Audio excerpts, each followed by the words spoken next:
నమస్తే ప్రజలందరికీ welcome to MLR news Telugu. నేను మీ కొత్తూరు రమేష్. ఇవాళ తెలంగాణ రాష్ట్ర వ్యాప్తంగా ఉన్నటువంటి మా రైతన్నలందరికీ కూడా ప్రభుత్వం వాళ్ళతో ఆడుకుంటా ఉందా, లేకపోతే వాళ్ళని ఇబ్బంది పెట్టాలనుకుంటా ఉందా, లేకపోతే నిజంగానే ప్రభుత్వం దగ్గర బడ్జెట్ లేదా, ఇవన్నీ కూడా పక్కన పెడితే రైతు భరోసా విషయంలో రైతు భరోసా మొన్న 1వ విడత వేశారు, తర్వాత 2వ విడత డబ్బులని ఎప్పుడు వేస్తారని చెప్పేసి రైతన్నలందరూ కూడా ప్రభుత్వాన్ని అడుగుతా ఉన్నారు. వాళ్ళ కళ్ళల్లో ఒత్తులు వేసుకొని మరి 2వ విడత డబ్బుల కోసం ఎదురు చూస్తూ ఉన్నారు. రకరకాల న్యూస్ ఛానల్స్ లో, రకరకాల మీడియా ఛానల్స్ లో ఫేక్ థంబ్నెయిల్స్ పెట్టి చాలా మంది రైతన్నలను కూడా తప్పుదో పట్టించే ప్రయత్నం చేస్తూ ఉన్నారు. 2వ విడత డబ్బులు ఏప్రిల్ 13వ తారీఖు వస్తాయని చెప్పేసి కొందరు పెట్టిర్రు.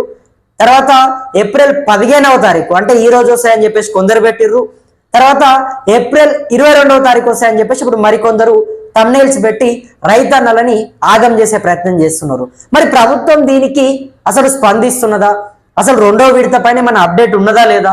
ఎందుకంటే ఇవాళ 15వ తారీఖు ఇప్పటికీ కూడా 2వ విడత రైతు భరోసా డబ్బులు రాకపోతే 3 విడతలను కూడా ఏప్రిల్ చివరి నాటికి చివరి వారం లోపలనే జమ చేస్తాం రైతుల ఖాతాలో అని చెప్పేసి రేవంత్ సర్కార్ చెప్పింది. మరి 2వ విడత డబ్బుల గురించి అసలు ప్రభుత్వం ఆలోచన చేస్తున్నదా లేదా? కనీసం దీనిపైన ఒక అప్డేట్ లేదు.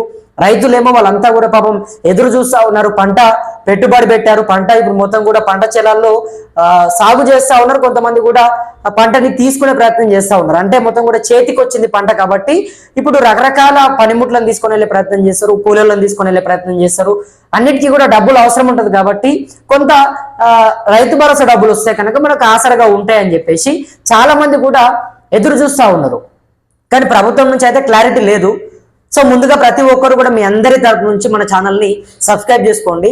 తెలంగాణ రాష్ట్రంలో కాంగ్రెస్ పార్టీ అధికారంలోకి వచ్చింది. ప్రతిపక్షంలో ఉన్నప్పుడు రైతన్నలందరికీ కూడా ప్రతి ఎకరానికి 15,000 రూపాయలు ఇస్తామని చెప్పేసి ఆనాడు మాటిచ్చే ప్రయత్నం చేసింది. మరి అధికారంలోకి వచ్చింది. అధికారంలోకి వచ్చిన తర్వాత ఆ 15,000ని కాస్త 12,000కే చేసింది. అంటే గతంలో మాజీ ముఖ్యమంత్రి కేసీఆర్ ఇచ్చినటువంటి 12,000నే ఇచ్చింది తప్ప పెంచే ప్రయత్నం చేయలేదు.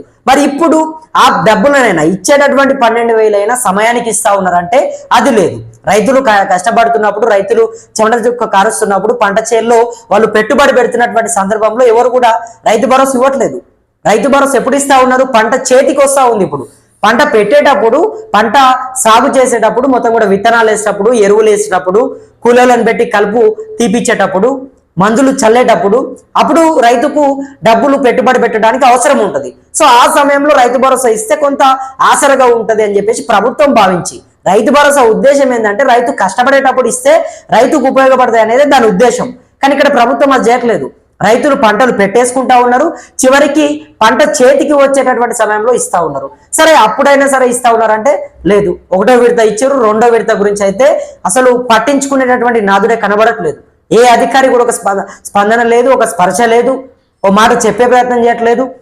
రాష్ట్ర వ్యాప్తంగా లక్షల మంది అన్నదాతలు ముఖ్యమంత్రి రేవంత్ రెడ్డి సిద్దిపేట జిల్లాలోని నర్మెట్టలో జరిగినటువంటి ఒక ఆయిల్ ఫ్యాక్టరీ ప్రారంభోత్సవంలో మాట్లాడే ప్రయత్నం చేసిండు. అక్కడ రైతు భరోసా బటన్ నొక్కి విడుదల చేసిండు. మరి 22వ తారీఖు పోయిన నెలలో విడుదల చేసినటువంటి రైతు భరోసా ఈరోజు 15వ తారీఖు. మరి ఇంకా కూడా 2వ విడత రాకపోతే, 2వ విడత డబ్బులు ఇప్పటికీ కూడా మీరు రైతుల ఖాతా లోపల జమ చేయకపోతే అరే కనీసం స్పర్శ లేదా ప్రభుత్వానికి? బాధ్యత లేదా ప్రభుత్వానికి? రైతుల పైన ఎందుకు ఇంత కక్ష చూపెడతా ఉన్నారు? ఎందుకు ఇంత వివక్ష చూపెడతా ఉన్నారు? మొన్న కూడా మేము మాట్లాడినాం.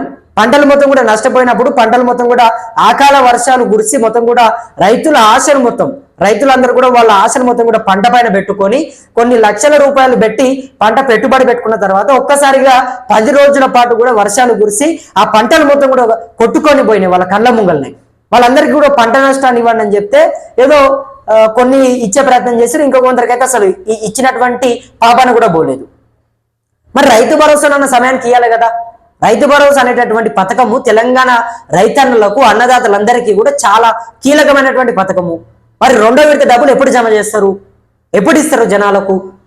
1వ విడతలో దాదాపు 3,570 కోట్లు ఇంకెంతనో ఇచ్చారు, బాగానే ఉంది. 3,590 కోట్లు అనుకుంటా. మొదటి విడతలో 70 లక్షల మంది చిన్న సన్నకారు రైతులకు ప్రతి ఎకరం ఉన్నటువంటి వాళ్ళకు డబ్బులు పడ్డాయి. దాంతో పాటుగా ఇంకా వేరే వాళ్ళకు కూడా, అంటే 5 ఎకరాలు 10 ఎకరాలు ఉన్న వాళ్ళకు కూడా ఎకరాకు డబ్బులు పడ్డాయి. తర్వాత ఇప్పుడు ఏం చెప్తా ఉన్నారు? 2వ విడత డబ్బులు 5 ఎకరాల లోపు ఇస్తామని చెప్తా ఉన్నారు. మొదటి విడతలో ఎకరం వాళ్ళకి ఇచ్చాము చిన్న సన్నకారులకు, అందులో 70 లక్షల మంది కూడా దాని ద్వారా లబ్ధి పొందారు. ఇక రెండో విడతలో మాత్రం దాదాపు 5 ఎకరాల పొలం ఉన్నటువంటి వాళ్ళందరికీ కూడా, అంటే 5 ఎకరాల పొలానికి రైతు భరోసా ఇస్తామని చెప్తా ఉన్నారు. ఒకవేళ మీకు 9 ఎకరాలు ఉంటే కనుక 5 ఎకరాల డబ్బులు కొడతారట. మరి మొన్న 9-10 ఎకరాలు ఉన్న వాళ్ళందరికీ కూడా ఎకరానికి పైసలు పడ్డాయి. మరి ఎకరం పడ్డాయి పెట్టుకొని మిగతా 4 ఎకరాల డబ్బులని వాళ్ళకు కూడా కొట్టే ప్రయత్నం చేస్తామని ప్రభుత్వం చెప్తుంది. సో ఇక్కడ ఇవన్నీ కూడా బాగానే ఉన్నాయి. కానీ ఇంకెప్పుడు వేస్తారు? ఇవాళ 15 తారీఖు ప్రభుత్వం ఏం చెప్పింది? ఏప్రిల్ చివరి నాటికి 3 విడతలు మొత్తం కూడా పూర్తి చేస్తాము, 9,000 కోట్ల రూపాయల మొత్తాన్ని కూడా రైతుల ఖాతాలో జమ చేస్తాము, దీనికి సంబంధించినటువంటి అన్ని ఏర్పాట్లు పూర్తి చేసినాము, అధికారులకు చెప్పాము, ఆర్థిక శాఖకు కూడా ముఖ్యమంత్రి రేవంత్ రెడ్డి ఆదేశాలు జారీ చేశాడు. ఇవన్నీ మాటలు చెప్పారు కదా. అంటే పత్రికా ప్రకటనలు, చెప్పుకునే మాటలు, స్టేజీల పైన పర్ఫార్మెన్స్ ఇదేనా, లేకపోతే రైతులకు డబ్బులు జమ చేస్తారా? అరే ఎన్ని సందర్భాలలో చెప్తారు, ఏ రకంగా మోసం చేస్తారు? ఇక న్యూస్ ఛానల్స్ కూడా అదే మాదిరిగా కొడతా ఉన్నాయి వార్తలు. ఏప్రిల్ 13వ తారీఖు రెండో విడత డబ్బులు పడతాయని చెప్పిర్రు. మరి మొన్ననే ఏప్రిల్ 13 ఎందుకు పడలేదు? రెండో విడత ఎవరికైనా పడ్డాయా? ఒకసారి కమెంట్ చేయండి. మీరు ఎవరికైనా, మా రైతు సోదరులకు ఎవరికైనా పడ్డాయేమో ఒకసారి మీరు కింద కామెంట్స్ పెట్టండి. 15వ తారీఖు ఈ రోజు వస్తాయని చెప్పేసి కొన్ని వార్తలు రాస్తా ఉన్నారు మీడియా వాళ్ళు. అరే కనీసం ఒక వార్త రాసేటప్పుడు తెలుసుకోవాలి కదా, ప్రభుత్వం అధికారికంగా చెప్పిందా, ప్రభుత్వం అధికారికంగా విడుదల చేస్తా ఉన్నామని చెప్పేసి వాళ్ళు చెప్పిర్రా? ఎందుకు ఈ రకంగా ఫేక్ థంబ్నెయిల్స్ పెట్టి రైతన్నలని, రైతు సోదరులని తప్పుదో పట్టిస్తా ఉన్నారు? ఇవాళ ఏప్రిల్ 15వ తారీఖు రెండో విడత డబ్బులు ఎవరికైనా పడ్డాయా చెప్పండి ఒకసారి మీరు. ఇప్పుడు మళ్ళీ ఏం చేస్తా ఉన్నారు? ఏప్రిల్ 22వ తారీఖు వరకు మొత్తం కూడా పడిపోతాయి అని చెప్పేసి మళ్ళీ ఇప్పుడు ఓ కొత్త నాటకాన్ని తెరపై తీసుకొస్తా ఉన్నారు. అంటే మీ వ్యూవర్షిప్ కోసము, మీకు ఛానల్ బూస్ట్ కావడం కోసము రైతులను తప్పుదో పట్టిస్తారా? రైతులను ఇబ్బందులు పెడతారా? అది కరెక్ట్ కాదు. దయచేసి ఆలోచన చేసుకోండి. ఇక ప్రభుత్వానికి ఒకటే చెప్పదలుచుకున్నాము, మీరు 9,000 కోట్ల రూపాయలు రైతు భరోసా ఇస్తామని చెప్పారు. ఆ దాన్ని తక్షణమే రైతుల ఖాతాలోని వేయండి. రైతులందరూ కూడా వాళ్ళ కళ్ళల్లో ఒత్తులు వేసుకొని మరి, ఎందుకంటే ఇవాళ పంట మొత్తం కూడా చేతికి వచ్చింది కాబట్టి పంటలో అనేకమైనటువంటి సాగు, వాళ్ళు ఇప్పుడు కొంతమంది సాగు చేస్తా ఉన్నారు, మరికొంతమంది కూడా పంటని ఇంటికి తీసుకొచ్చే ప్రయత్నం చేస్తా ఉన్నారు. అటువంటి వాళ్ళకు కూడా డబ్బులు అవసరం ఉంటాయి కాబట్టి తొందరగా, అంటే మంచి మనసు చేసుకొని కొంచెం తొందరగా రైతు భరోసా డబ్బులని రైతన్నల ఖాతాలో జమ చేయండి. ఆ రెండో విడత డబ్బులు ఏమి ఉన్నాయో అవన్నీ కూడా వేయండి. దానికి కూడా 2,700 కోట్ల రూపాయలు ఏదో కేటాయించినట్టున్నారు కదా రెండో విడతలో. ఆ డబ్బులను వేసేసే ప్రయత్నం చేయండి. 5 ఎకరాలకు వేస్తారా, ఎన్నో వేసే ప్రయత్నం అయితే చేయండి. పాపం వాళ్ళు ఎదురు చూస్తా ఉన్నారు మా రైతు సోదరులు. మరి ఇంకా కూడా వేయకపోతే ఎట్లా? మీరు ఇప్పటికైనా ప్రభుత్వం అర్థం చేసుకుంటుందని చెప్పి మేము భావిస్తా ఉన్నాము. మరి మూడో విడత ఎప్పుడు వేస్తారు ఏంటనేది అయితే క్లారిటీ లేదు.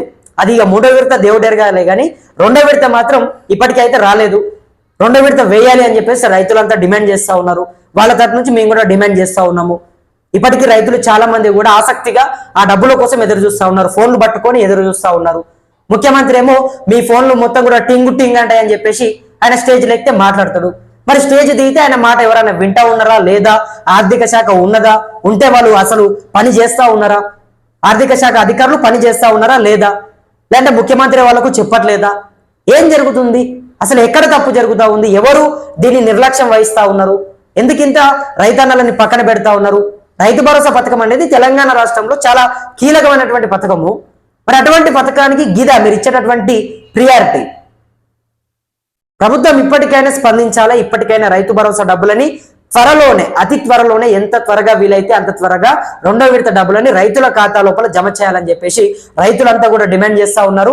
మరిగా మొత్తం కూడా 3 విడతల వారీగా దాదాపు 9,000 కోట్ల రూపాయలను కూడా రైతుల ఖాతా లోపల వేస్తామని చెప్పేసి ప్రభుత్వం చెప్తా ఉంది. మరి దీనిపైన మీ అభిప్రాయం ఏంటి? ప్రభుత్వం చెప్తున్నటువంటి మాటలని మీరు నమ్ముతా ఉన్నారా? రెండో విడత డబ్బులు ఎవరికైనా పడ్డాయా, లేకపోతే ఎవరికైనా పడలేదా? దీన్ని పూర్తిగా కూడా మీరు ఏమనుకుంటా ఉన్నారు? మీ అభిప్రాయం ఏంటి? కింద కమెంట్ బాక్స్ లో కమెంట్ చేసే ప్రయత్నం చేయండి. మరి చూద్దాం ముందు ఏం జరుగుతుంది, ఎటువంటి పరిణామాలు చోటు చేసుకోబోతా ఉన్నాయి, ఇవన్నీ కూడా మాట్లాడుకుందాం. అంతవరకు ప్రతి ఒక్కరు కూడా వేచి ఉండండి. అదే విధంగా మన ఛానల్ ని కూడా సబ్స్క్రైబ్ చేసుకొని మనకు అండగా ఉంటారని చెప్పి నా మనస్ఫూర్తిగా వేడుకుంటా ఉన్నాను. మీ గ్రామంలో కానీ, మీ బస్సులో కానీ, మీ గల్లీలో కానీ ఎక్కడ ఎటువంటి సమస్యలు ఉన్నా, ఎక్కడ ఎటువంటి కష్టాలు వచ్చినా, ఎవరు మిమ్మల్ని ఇబ్బంది పెట్టినా కూడా మన దృష్టికి తీసుకొచ్చే ప్రయత్నం చేయండి. తప్పకుండా మీ అందరి వంతుగా ఈ కొత్తూరు రమేష్ రాష్ట్ర ప్రభుత్వం నాయకులని, పాలకులని అందరినీ కూడా ప్రశ్నించడానికి ఇక్కడ సిద్ధంగా ఉంటాడు అనేది గుర్తుపెట్టుకోండి. మరి చూద్దాం ముందు ఏం జరుగుతుంది, ఎటువంటి వార్తలు తెరపైకి రాబోతా ఉన్నాయి, ఇవన్నీ కూడా మాట్లాడుకునే ప్రయత్నం చేద్దాం. అంతవరకు ప్రతి ఒక్కరు కూడా వేచి ఉండండి.